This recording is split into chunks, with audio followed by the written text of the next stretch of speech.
I'm Matt Peiken, and we close every week of The Overlook by turning the microphone over to the West Asheville venue, Story Parlor. They're holding down the first audio residency with the show. Here now is Erin Halligan-Clare, the founder of Story Parlor. For today's episode, we're pulling back the curtain and inviting you into the Story Parlor listening room, where you'll get to hear some of the featured acts from our St. Patrick's Day Story Mixer, themed The Gathering of the Bards. Our monthly story mixers welcome a handful of various artists to each present a short piece true to the theme, with an evening rich with storytelling through multiple art forms. First, we'll hear from the award-winning Celtic duo Sue Richards and Robin Bullock. Sue is a 4-time national Scottish harp champion and has performed numerous times at the Embassy of Ireland and for little-known folks such as Bill Clinton and the late Queen Elizabeth. And Robin is a longtime touring sideman with Lifetime Achievement Grammy Award winner Tom Paxton and has also been hailed as a Celtic guitar god by the Baltimore City paper.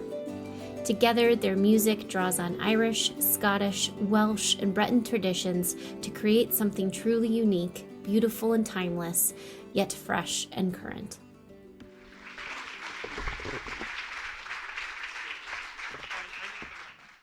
Well, happy St. Patrick's Day, everybody. What we're going to do as our part of the Gathering of the Bards is play you some music of one of Ireland's greatest bards, a blind harper who lived from 1670 to 1738 by the name of Turlough O'Carolan. We'll tell you more about him in a little bit, but all the music we're playing this evening is by Turlough O'Carolan. We thought that was as good a way as any to get the Gathering of the Bards underway.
Thank you very much.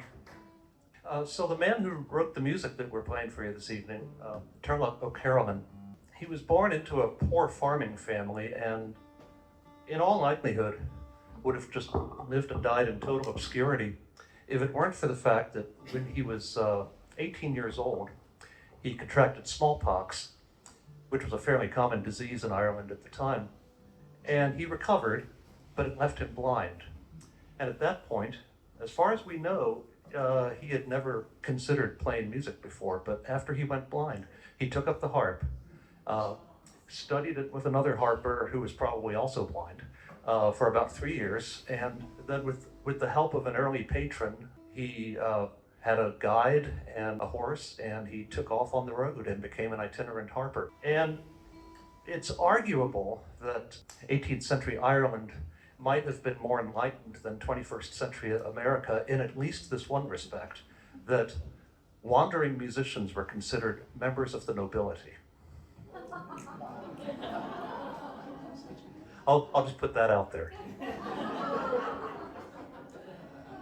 So he traveled from castle to castle and great house to great house, playing the harp and teaching the harp and entertaining the people. And somewhere along the line, fairly early on, somebody suggested that he start writing his own tunes.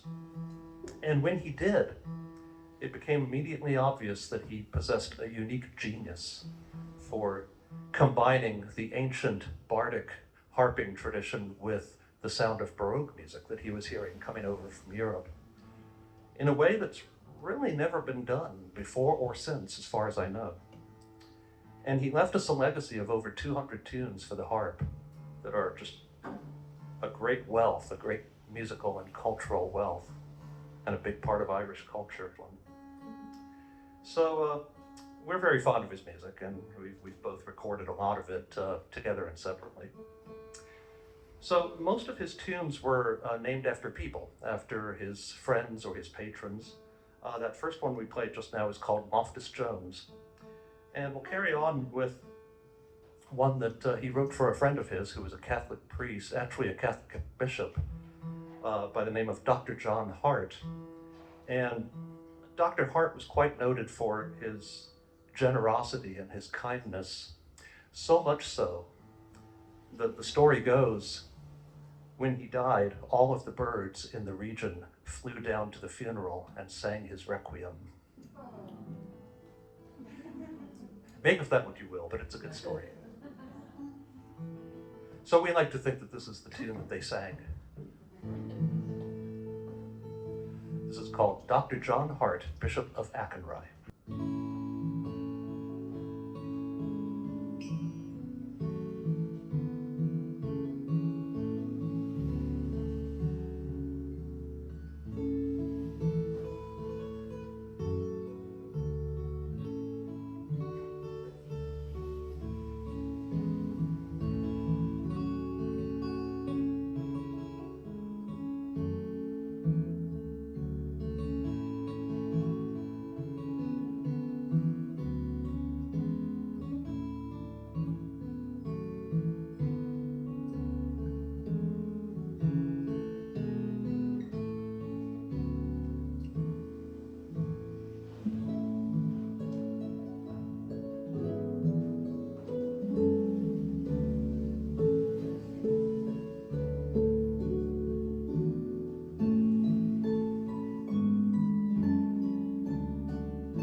Today's episode features excerpts from Story Parlor's Gathering of the Bards Story Mixer, held on St. Patrick's Day of 2023, where we welcomed local artists to share music, stories, poetry, and more in celebration of Celtic culture and its many influences.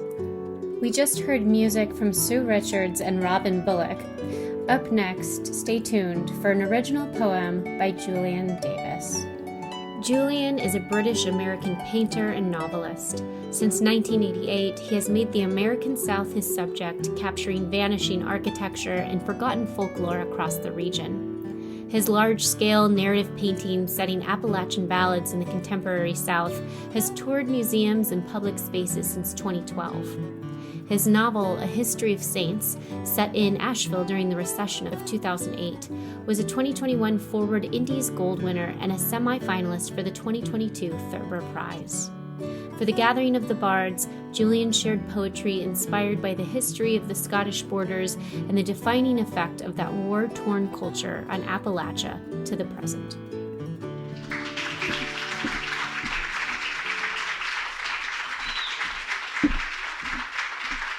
Great. Thank you very much. Thank you very much indeed.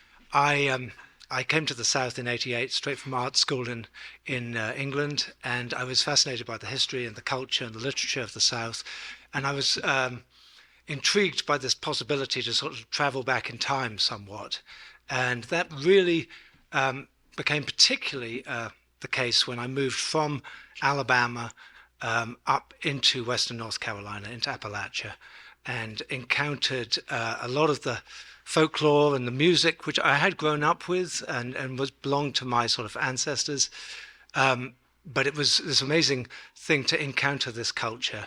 Yes, I'm just going to read a short poem I wrote that is along this theme. She walked the riverbank alone. She walked alone behind him, her cigarette a piece of red, to dance the path between them.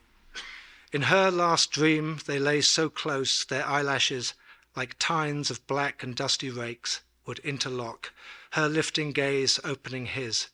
Will you not see me this once? Will you? Not perfect, not mean, not much, but true.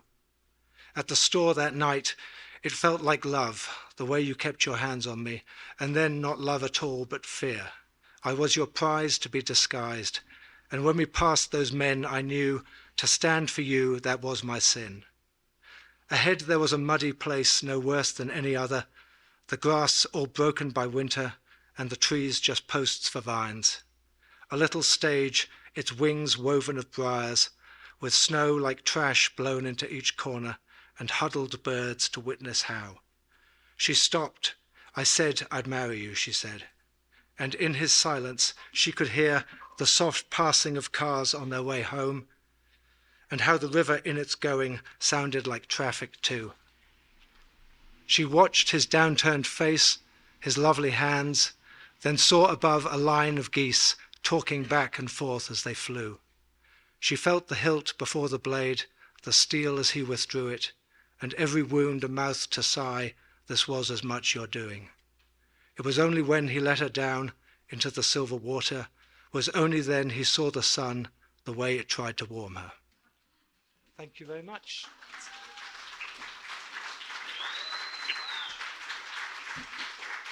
I'm Erin Halligan-Clare, and you're listening to Story Parlor's Gathering of the Bards here on The Overlook. We will be right back after this. The Overlook is giving away 2 pairs of tickets to see every Magnetic Theater production for the rest of 2023.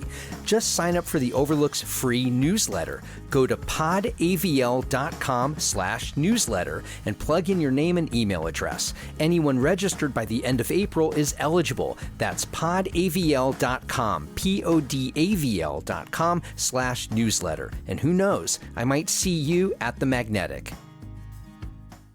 We're back with audio captured from Story Parlor's Gathering of the Bards Story Mixer, held on St. Patrick's Day of 2023. Up next is Irish actor and singer Paula O'Brien, who now resides here in Asheville. She most recently appeared in Happy Land, an original rock opera, at the Magnetic Theater, and is currently in their next production of Fish. She was in Much Ado About Nothing at Montfort Park Players and has also performed with NC Stage in Jeeves at Sea. For the gathering of the Bards Story Mixer, Paula shared a bit about her own upbringing in County Waterford, Ireland.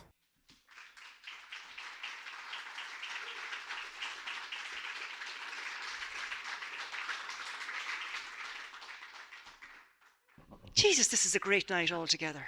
It's absolutely fantastic, and I'm so delighted to be here. So, Paula O'Brien, Paula Margaret Mary Ann O'Brien, let's get in every saint that we can, from Waterford City, southeast Ireland, where the crystal comes from. And I'm the youngest of 6 children, which is actually not that big of a family for Irish standards. I mean, I know people with 10 and 12 children, and a mother in the insane asylum, I would have thought. But I'm the youngest of 6, and was raised in like the late 60s, early 70s. So let's face it, by the time I come along and do my little couple of steps, is it really that much of an impressionable thing to happen? When they've already had the first one, Mary. Oh God, look at her, isn't she great? And then there's Johnny. And then there's Tommy. And then there's Pat. And then there's Catherine. Oh, that's Paula. So there wouldn't be a lot of photos of me now, if you know what I mean. So I left Waterford when I was relatively young. I was 17 years old, because I found a group of people that would give me attention, literally. So I go off and I leave, and I go off with this organisation, and I'm living all over Ireland, and I'm living a couple of years in Scotland, and then I'm in London for 8 years, and then I moved to Manhattan. I've been here ever since. So I kind of keep in contact with the family, and so myself and my now husband, then boyfriend, we go back to Ireland for a trip. And it so happens that the most of my siblings are going to be in Waterford at the same time, except for I have one brother in South Africa. So we're all going to get together in the sister's pub. Of course, the sister has a pub. I mean, the story wouldn't be complete. So we're all going to get together anyway, out in Arpins on the Dunmore Road, for anybody that knows Waterford. And as we're driving, or earlier on in the day, I forget which, I'm listening to WLR, Waterford Local Radio. And to this day, they still, at some point during the day, will announce the list of the dead. And it'll go something like this. It'll be, Waterford Local Radio has heard of the passing of Michael O'Sullivan. The removal will be tomorrow night from Thompson's Undertaker. That's my cousin's place. I swear to God, there's also a funeral parlour in the family. I'm not making it up. You can check all this on the Google. Michael O'Sullivan will be removed tomorrow night from Thompson's funeral parlour to St. John's Church, my local parish church. A funeral mass will be held on Saturday morning at 10 o'clock or whatever it is. So I have Michael O'Sullivan's died. So this little nugget is in my pocket. So we're all getting together out in the sisters' pub. Now the thing about being the youngest of 6, nobody sees you. Nobody hears you. Especially when 2 of my 3 brothers are 6 foot plus and built like brick shit houses. And my brother Johnny was the All-Ireland decathlete champion for 3 years in a row. I mean, well known around the community. He was also a rower. He was a lifeguard. He was, you name it, this was it. And the personality to go with it. And then there's my other brother, Tommy. And then there's my sister, Catherine. I'm 5'8". She's 5'10", and she's a nurse. So you know what that means.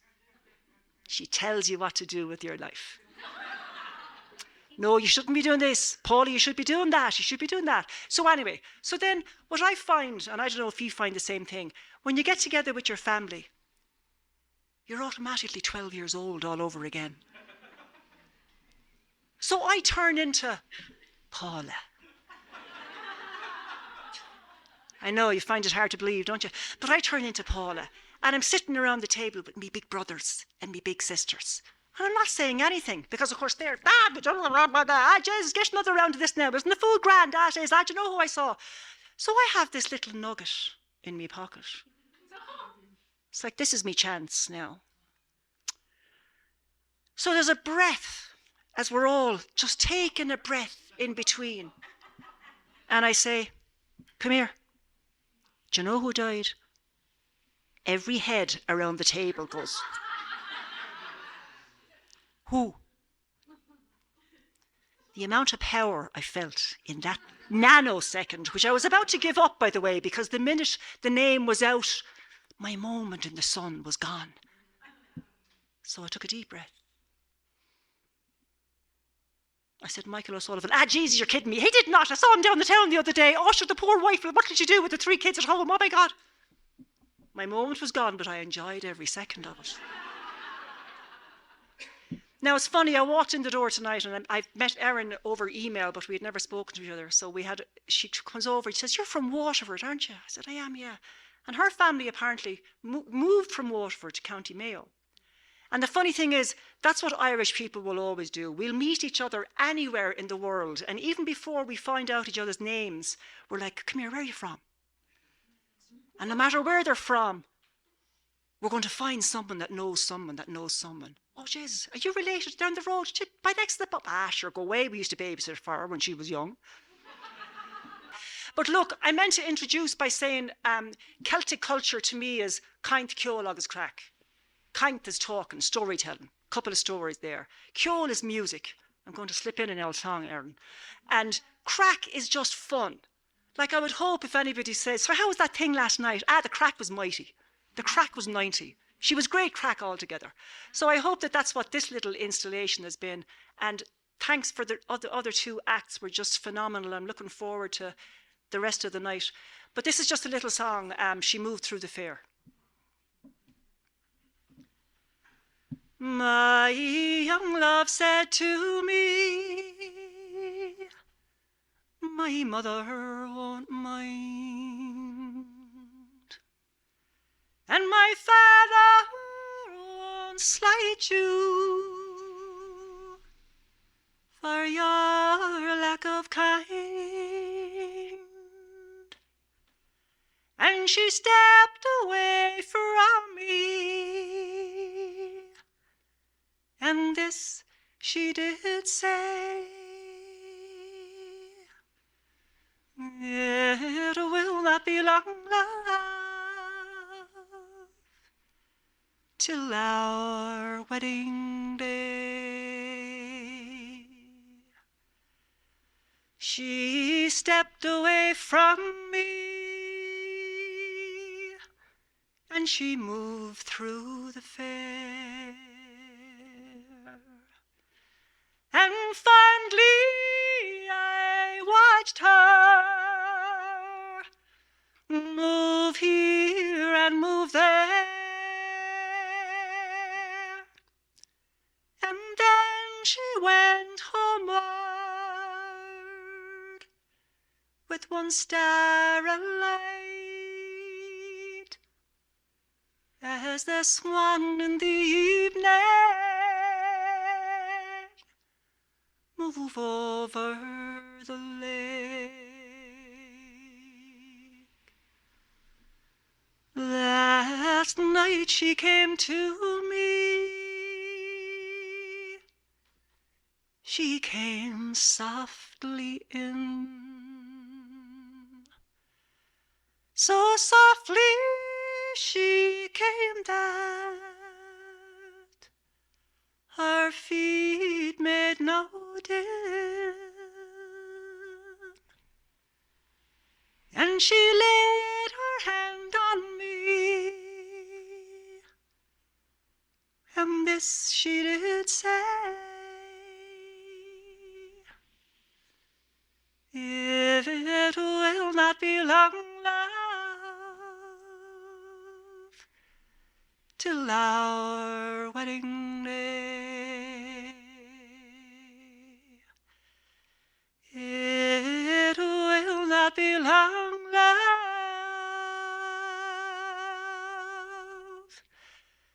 till our wedding day.